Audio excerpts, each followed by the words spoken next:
अस्सलाम वालेकुम। तो आज जाना था हमने ग्रोसरी के लिए जो कि रमजान राशन डिस्ट्रीब्यूशन को लेके थी। अगर आपकी नजर में ऐसा कोई मुस्तहिक है तो आप मुझे कमेंट करें। तो फिर जल्दी से अपनी लिस्ट बनाई और हम निकल पड़े इम्तियाज मार्ट। खैर सोचा था पैकेजेस मॉल से किया जाए, मगर फिर उसके बाद मेट्रो हमने विजिट किया, वहां पे इतना कुछ खास हमें समझ नहीं आया।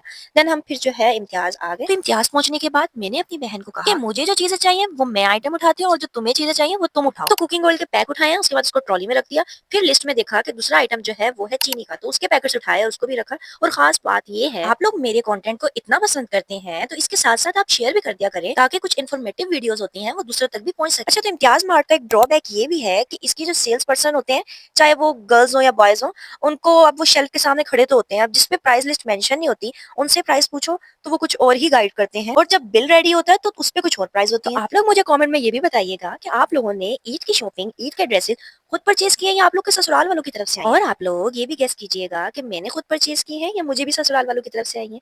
और जिसने सही गेस किया उसका कमेंट मैं पिन करके उस पे वीडियो भी बनाऊंगी। और ग्रोसरी करने के बाद अपने लिए कुछ चीजें और लिटरली इतनी हैवी हो गई थी ट्रॉली कि मतलब बिल्कुल भी मूव नहीं हो रही थी मुझसे। और इम्तियाज मार्ट में एक पोर्शन ऐसा भी बनाया हुआ था जो मेरे ख्याल से मरियम नवाज की तरफ से कुछ बना हुआ था, आई डोंट नो, मगर उसमें जो है प्राइस 5-10 ऐसे ही रुपीस जो है वो कम हर थी। मार्ट में राशन पैकेज जो है वो पहले से ही बना हुआ पड़ा था, मगर नहीं, हमने तो अपना खुद रेडी करवाया क्योंकि कुछ आइटम्स ऐसे थे जो हमने ऐड करवाने थे और मार्ट वालों की तरफ से वो अवेलेबल ही नहीं थे राशन पैकेज में। इम्तियाज मार्ट से निकलने के बाद दिल किया क्यों ना गोलगप्पे खा लिए जाएं। तो जल्दी से गाड़ी घुमाई और आ गए हम गोलगप्पों की दुकान पे जो कि बिल्कुल लॉरेंस पार्क के सामने है। और गोलगप्पे आने की देर थी, उसके बाद मेरा व्लॉग हो गया एंड, क्योंकि खाने के मामले में नो कॉम्प्रोमाइज। तो जल्दी से लाइक करें, शेयर करें और फॉलो करें। Bye bye.